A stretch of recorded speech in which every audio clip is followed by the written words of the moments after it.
Ehk siis täna meil on vaja teha tuled, et valgustaks ilusti, siis BMW originaaltuled on kehv, ja teha midagi sumpaga, et ta ei logiseks. Aga vahetame riided ja hakkame pihta. Meil on, siin on pirnide vahetus ja oot selle kummi nuti-pluti sumba oma vahetus. Siis hetkel, kui ta töötab tühikäigul, siis meil on seal hääled. 475 läbi sõitnud. Sumbad nagu uued. Eile puhastatud, midagi küüritud ei ole. Siin on kirjas BMW. Siin ei ole absoluutselt midagi kirjas, sest on aftermarket toodega. Valitud sai selle põhimõttega, et seal oli kirjas erinevatest nagu varuosadelt, et mis materjalist ta on. Ja ma valisin seda, sest OEM maksab 20 euri. See maksis 2 euri või 3, midagi sinna kanti. No vaatame, kuidas meil muutub töö ja mis me sellest saame. Vot,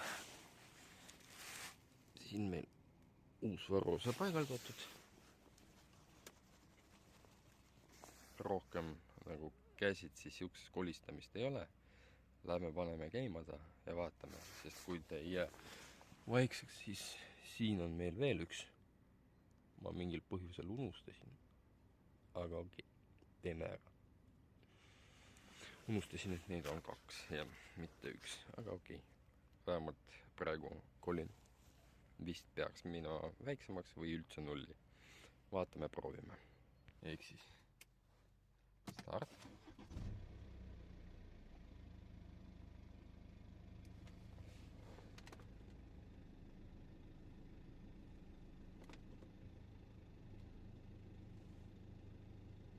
Väga hea. Meil ei kubise summuti. Paneme parkimisele ja siis vaatame, kuidas ta käib seal. Ikka käib nagu vibraator, aga vähemalt rohkem ei löö. Okei, sõidame, proovime. Kel siis tegeleme nendega. Miks ma üldse tahtsin nendega tegeleda? Ongi see, et ma panen neist tuleb.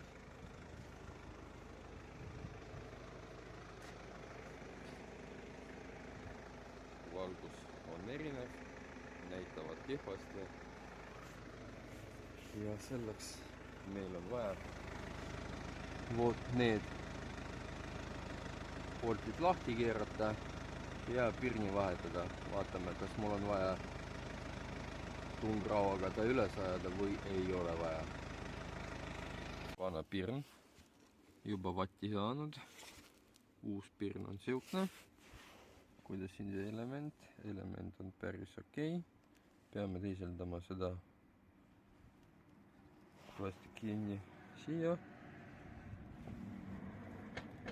Ja siis saab asja. Parempoolne oli kehvem. Vasakpoolne oli parem. Nüüdseks parempoolne on siukne jutuks.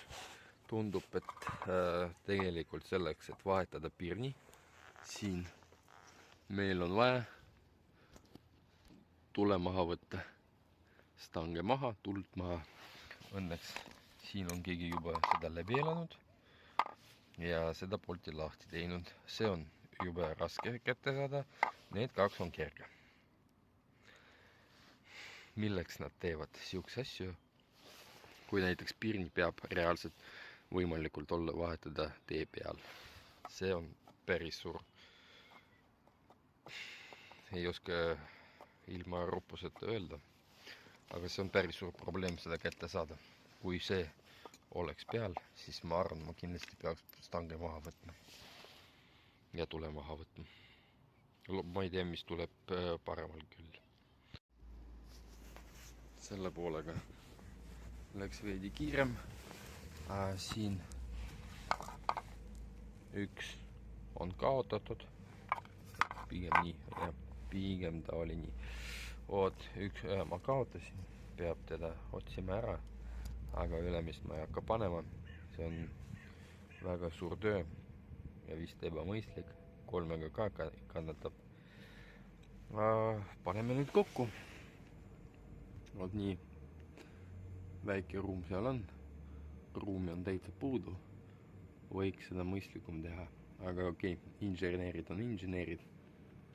Need, kes seda remondivad, on need, kes kannatavad seda kõik. Peaasi, et kõik töötab.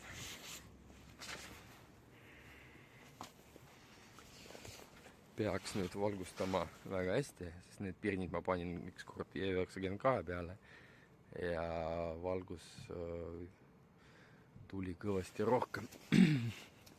Seda tuld plaanis on paleerida, no tolle ka.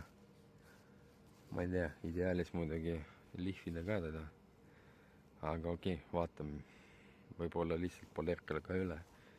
See moment mulle ei meeldi. Aga paneme kokku ja lähme sööma. Ehk siis ongi pime. Modelleerime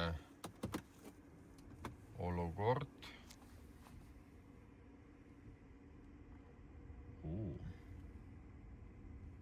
No see on ju päris korralik ju. Oi jaa.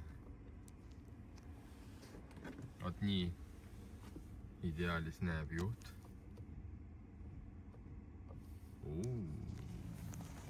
Baby. Oh my god.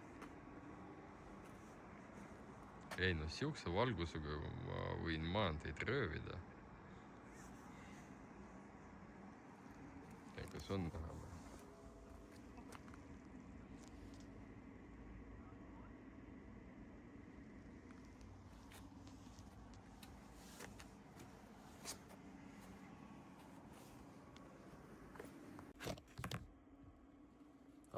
Hetkel see on siis video lõpp.